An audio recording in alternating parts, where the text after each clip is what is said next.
Okay, guys, welcome back.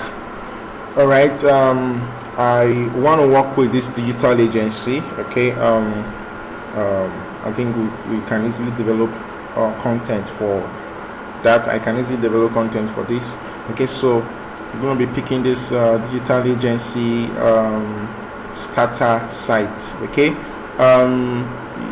before you proceed, let's take a look at your site so that you know what your site is going to turn into, so that you have an idea. Okay, now this is what your site looks like right now. Okay, this is what it looks like right about now. Okay, so let's see what we are going to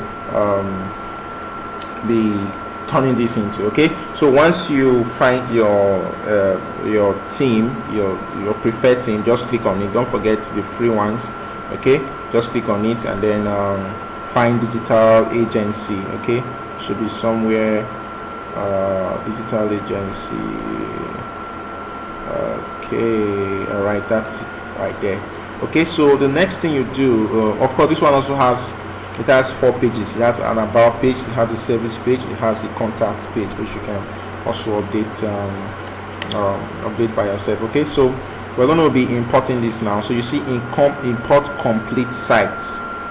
All right, import complete site. You can import the complete site, or you can import just the home page.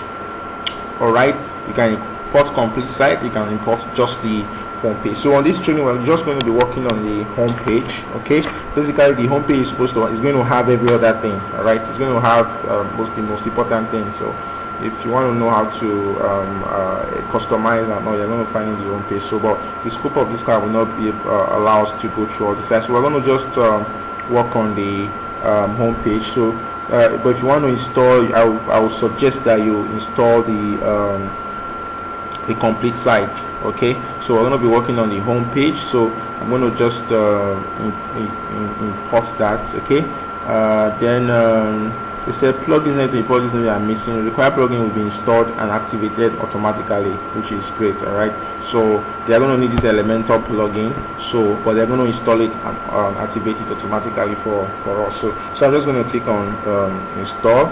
So that will take some time to import. Do not close your browser. All right, make sure you are working with a fast internet. Okay, so hooray, the template imported successfully. So we're going to click on view to see what our site is looking like. Okay, so this is perfect. All right, so this is perfect. Okay, now this is what our site has turned into. Okay, so we've successfully imported our starter template. All right, congratulations. Next, we're going to be talking about how you're going to be customizing and turning the site from what it is right now to what you want. Thank you.